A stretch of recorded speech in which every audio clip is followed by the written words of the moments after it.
Oke, sekarang nomor 21. Nah, ini kan berdasarkan data yang ada di soal, kita ditanyakan pada tahun ke-11 itu probabilitasnya seperti apa kan. Nah, seperti yang kita lihat, untuk gempa, dia itu kan dalam 10 tahun pengamatan, dia itu terjadi 9 kali kan. Dalam 10 tahun pengamatan. Ini kita kali 100%, jadinya kan 90% ya. Nah, untuk tsunami, ini tuh terjadinya 4 kali dalam 10 tahun dikali 100%, yaitu kan 40%. Nah, langsung aja kita lihat di option-optionnya. Untuk option A ini kurang tepat karena di sini terjadi gempanya itu 80%. Seperti yang kita sudah hitung, probabilitasnya itu 90%. Nah, untuk yang B ini kurang tepat di bagian 4/9 karena seperti yang kita lihat ini tuh dalam 10 tahun pengamatan, berarti harusnya per 10, ini per 9. Untuk yang C, tidak mungkin terjadi gempa kemudian menyebabkan tsunami. Secara logika, tsunami nggak bakal terjadi jika tidak gempa. Nah, yang option D, dapat dipastikan terjadi gempa karena peluangnya lebih dari 90%. Seperti yang kita sudah hitung di sini, itu nggak lebih dari 90. Ini pas banget di 90%, berarti ini kurang tepat. Nah, yang bagian 90% terjadi gempa dengan tetapi kemungkinan kecil tidak terjadi tsunami karena peluang terjadi tsunami sebesar 40%. Nah, ini korek karena gempa itu 90% dan tsunami 40%. Jadi jawabannya adalah yang E. Oke, kita lanjut ke nomor 22. Soalnya itu kan 2 buah kotak, masing-masing kotaknya itu berisi 4 bola berwarna ungu dan 6 bola berwarna hijau. Dari setiap kotak tersebut akan diambil 1 bola 1. Peluang terambilnya kedua bola berwarna hijau adalah, nah maksudnya kedua ini maksudnya irisannya. Nah, jadi kita gambarin dulu. Di sini ada kotak 1, di sini ada kotak 2. Dua buah kotak, masing-masing kotak itu berisi 4 bola berwarna ungu. Berarti kan 4 bola berwarna ungu. Saya nulisnya U aja ya. Dan 6 bola berwarna hijau. 6H. Nah, dua buah kotak masing-masing kotak berisinya 4 bola. Berarti di kotak kedua juga sama, 4U dan 6H. Nah, ini caranya adalah karena yang diminta itu peluang terambilnya kedua bola berwarna hijau, berarti H irisan H. Hijau di kotak pertama dan hijau di kotak kedua. Ini peluang terambilnya bola hijau, atau bisa ditulis juga kayak gini, di kotak pertama dan di kotak kedua. Nah, peluang bola hijau terambilnya di kotak pertama itu kan berarti ada 6 bola berwarna hijau kan nih, ada 6 bola berwarna hijau. Ada 6 bola dari 10 bola yang ada, dari 10 bola nih. Dari 10 bola yang ada di kotak satu kan. Nah, yang kedua juga gitu. Hijaunya itu di kotak kedua kan ada 6. Dan seluruh bola yang ada di kotak kedua itu kan adanya 10. Udah berarti 6/10. Nah, ini tinggal dikaliin aja. 36/10. 36/100 maksudnya. Ini jawabannya yang di itu. Oke, kita lanjut ke nomor 23. Nah, di nomor 23 ini kan diketahui kayak diagram nih. Dan diketahui juga persentase kenaikan harga jagung dari bulan Mei sampai Juni adalah 25%. Yang ditanyakan harga jagung pada bulan Mei. Ini yang di X ini kan. Dia tidak ada nilainya. Nah, yang kita ketahui persentase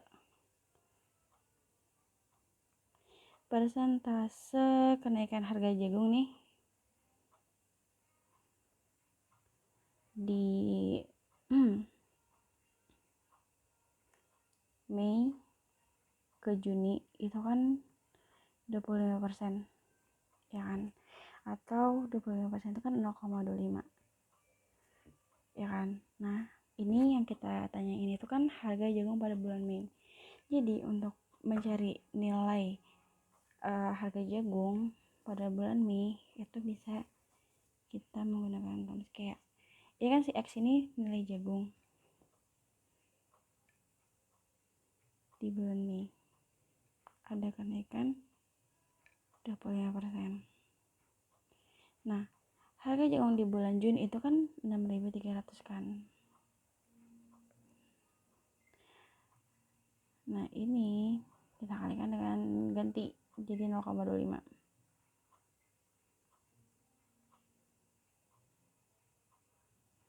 Ini langsung dikaliin aja, jadi kan 0,25x ya. Dengan 6.300. Ini kita tambahin aja. Ini kan di depan koefisiensi x ada 1. Berarti 1 ditambah 0,25. Berarti 1,25x sama dengan 6.300. Nah, kita mencari nilai x-nya kan.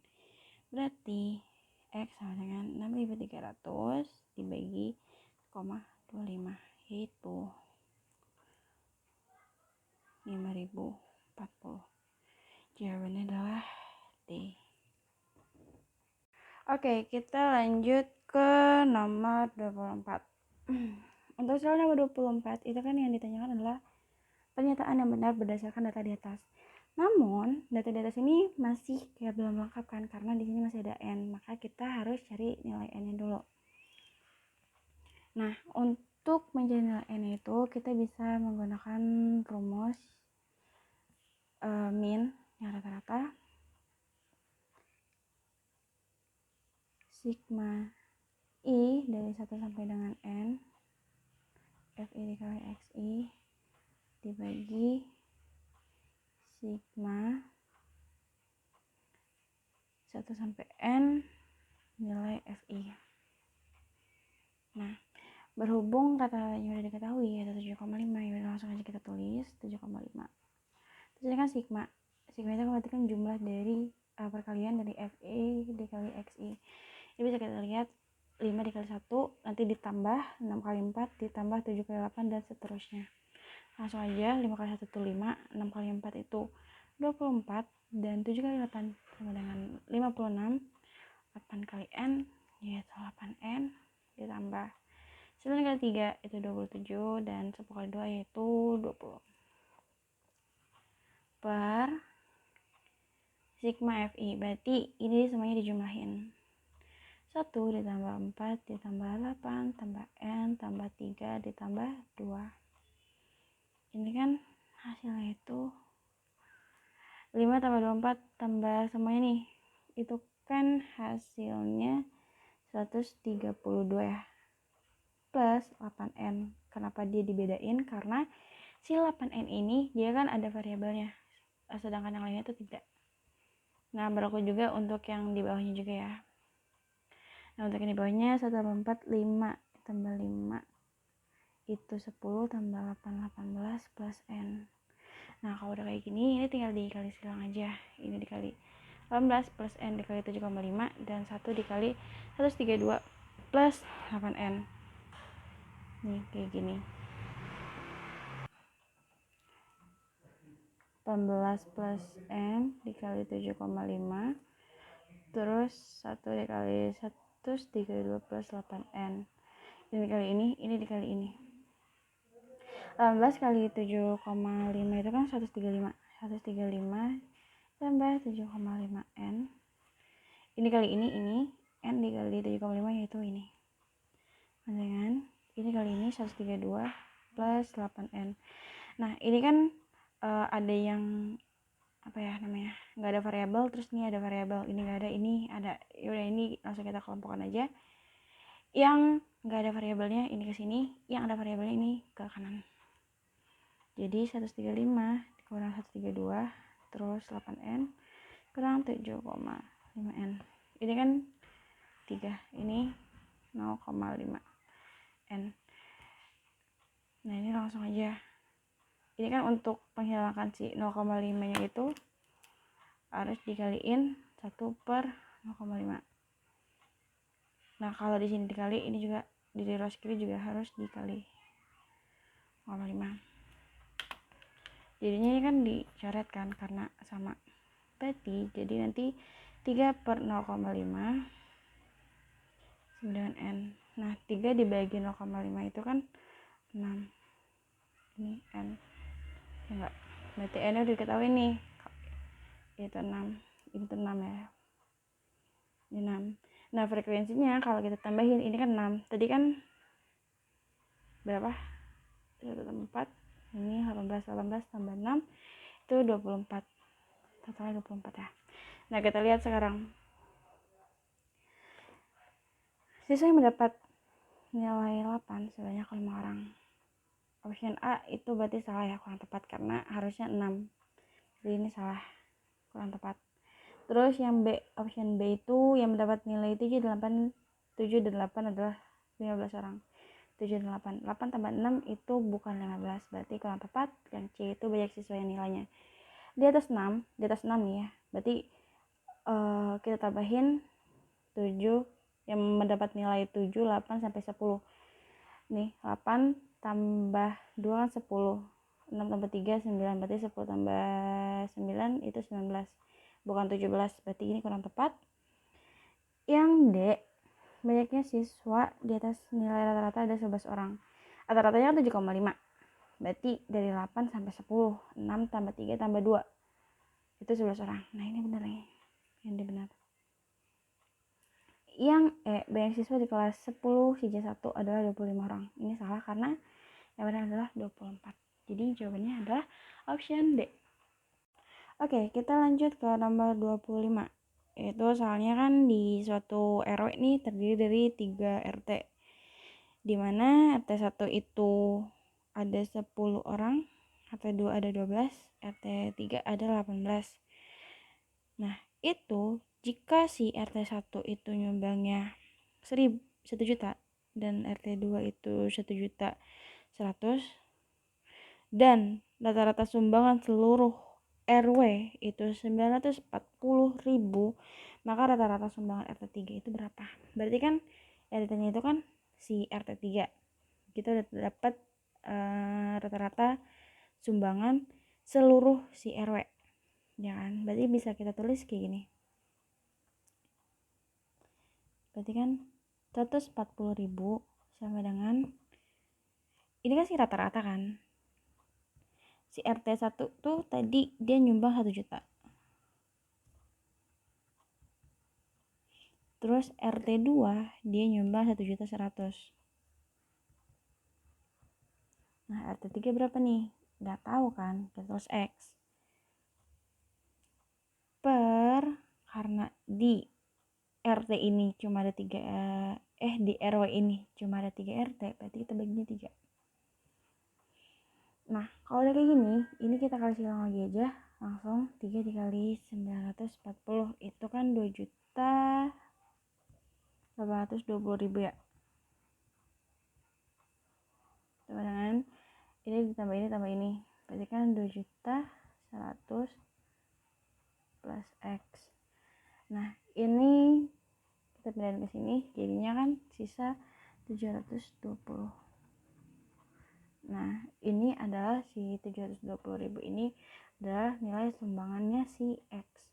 Nah, untuk lebih meyakinkannya lagi, itu adalah, jadi kan kita udah ketahui nih, si X itu 720. Nanti nih, untuk lebih pastinya lagi ya, kita tinggal tambahin aja seluruh sumbangan si RT. Nih, ini kan RT 1, RT 2, RT 3 udah kita ketahuin, yaitu 720 nih. Dibagi 3. Nah, ini kalau dijumlahin terus habis itu dibagi 3 hasilnya 940 yang sesuai sama soal, berarti itu jawabannya. Untuk lebih memastikannya lagi.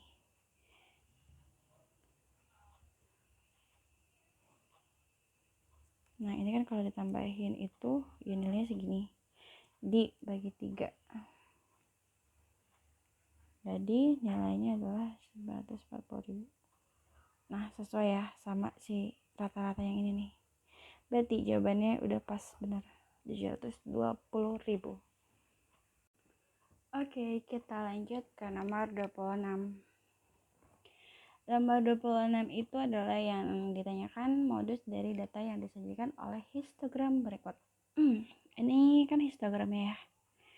Nah, dari histogram ini kita buat dulu yang namanya tabel distribusinya. Jadi seperti ini. Nih, ini dapat dari mana sih? Kayak ini kan kalau kita lihat ya, kalau dari histogramnya nih, dia kan 0,5, di sini 5,5. Yang seperti kita tahu, ini kan tepi bawah. Berarti harusnya kalau tepi bawah itu kan nilai yang sesungguhnya dikurang dengan 0,5. Kalau tepi atas, nilai sesungguhnya ditambah 0,5. Ya udah, berarti kan kalau ini berarti 1, kalau ini berarti 5. Nih, 1 ini tepi bawah, ini tepi atas. Terus seterusnya sampai kayak gitu. 3,5, di sini 35. Nah, udah frekuensinya kita dapat dari 3, 17, 18, 22, 25, 21 dan 4. Nah, udah kayak gitu. Enaknya modus itu kan kita tinggal lihat frekuensi yang nilainya paling besar, yaitu 25. Ya udah, ini berarti kelas modusnya. Kelas modus. Nah, seperti yang kalian ingat, untuk mencari nilai modus untuk data kelompok itu kan rumusnya tepi bawah kelas modus ditambah D1 per D1 plus D2 dikali panjang kelas. Nah, maksudnya D1 itu apa? D1 itu kan selisih dari si kelas modus ke kelas sebelumnya kan. Berarti 25 dikurang 22 itu adalah 3. Nah, D2 itu selisih antara kelas modus dengan kelas setelahnya. Berarti 25 dikurang 21 itu 4. Nah, kita cari panjang kelasnya. Panjang kelasnya itu kan dari 1 sampai 5. Berarti kan 1, 2, 3, 4, 5. Berarti ada 5. Nah, udah kita dapat kayak gininya, langsung aja kita masukin tepi bawahnya ini kan 21. Yang seperti kita tahu kalau tepi bawah itu kan 21 dikurang 0,5. Berarti 21 dikurang 0,5 yaitu 20,5. Ditambah D1 nya kita udah tahu 3. D1 nya 3 ditambah D2 nya 4. 3 tambah 4 7 dikali P nya itu adalah 5. Kita lihat ada nggak ya? Nah, jawabannya itu adalah yang C. Oke, kita lanjut ke nomor 27. Nah, ini kan ada data, terus habis itu di sini 30%. Itu 30% nilai yang tertinggi akan diterima. Ya kan? Nah, di sini ini kan contoh soal dari persentil ya. Ya udah, untuk cara jawabnya itu kita bikin tabel lagi, atau biar cepat tuh nanti di soalnya tinggal ditambahin di sini kolom frekuensi kumulatif. Itu seperti ini. Kayak gini. Nih, frekuensi kumulatif itu kalau yang masih belum tahu, dia itu dapat dari penjumlahan ini kan 4 ditambah 17 itu 21, 21 tambah 32 itu 53, dan seterusnya. Nah, setelah ini kita tentuin dulu nih, kan tadi kan 30% kan. 30% nilai tertinggi itu akan diterima. Ya udah, 30% kan 30/100 dikali N. N-nya itu yang kita udah tahu tadi itu N-nya 110. Jadi kita tulis 110. Ini kan 0 ya, ini juga 0, tinggal catat aja. Terus ini juga ada 0, ini ada 0, tinggal catat aja. Jadi 3 dikali 11 itu 33. Nah, kita cari nih di frekuensi kumulatif data ke 33 itu ada di kelas yang mana. Nah, data 33 ini ada di kelas yang ini. Nih, di kelas yang ini kan. Karena di sini itu tuh batas kelasnya cuma sampai data ke 21. Nah, data ke 22 sampai 53 itu ada di sini. Berarti kan ini.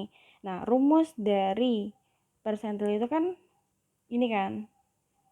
Tepi bawah ditambah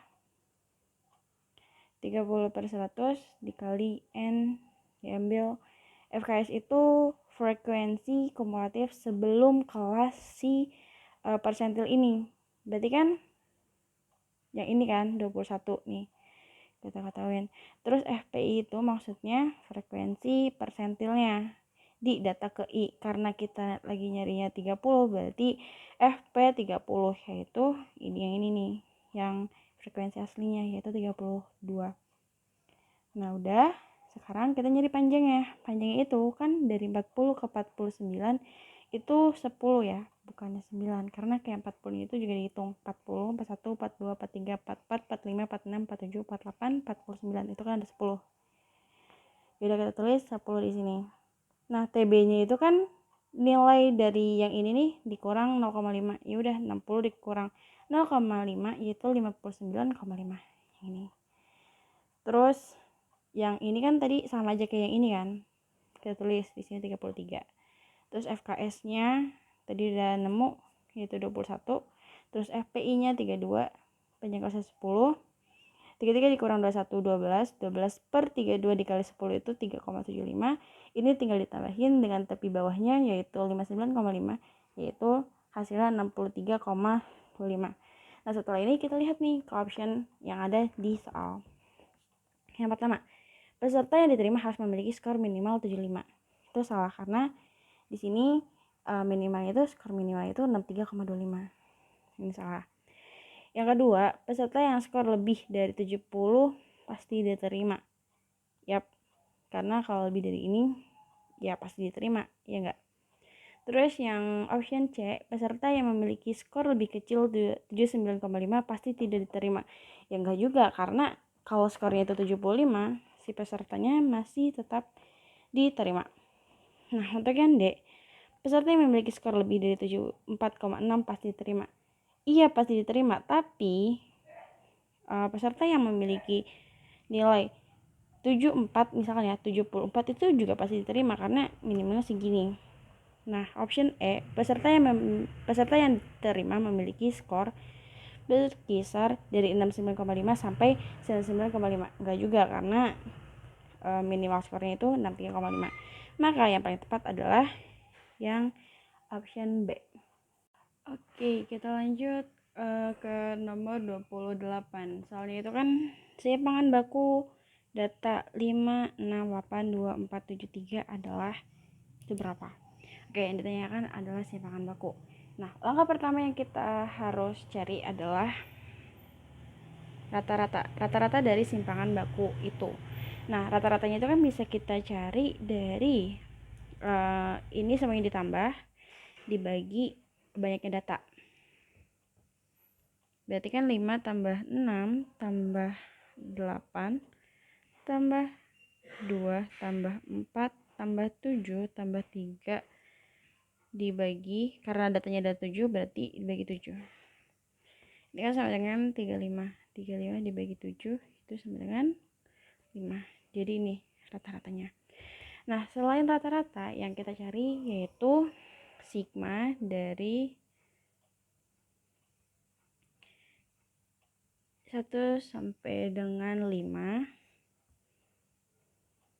Ini xi per min kuadrat. Nah, si xi-nya itu dapat dari sini dan rata-ratanya itu dapat dari sini. Udah, langsung aja 5 dikurang 5 kuadrat ditambah, lanjut ini ya, 6 dikurang 5 kuadrat ditambah 8 dikurang 5 kuadrat tambah 2 dikurang 5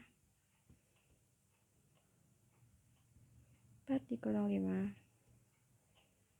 7 dikurang 5 tambah 3 dikurang 5 kuadrat. Oke, ini kan nilainya 0 ya, 0 kuadrat ditambah 1 kuadrat.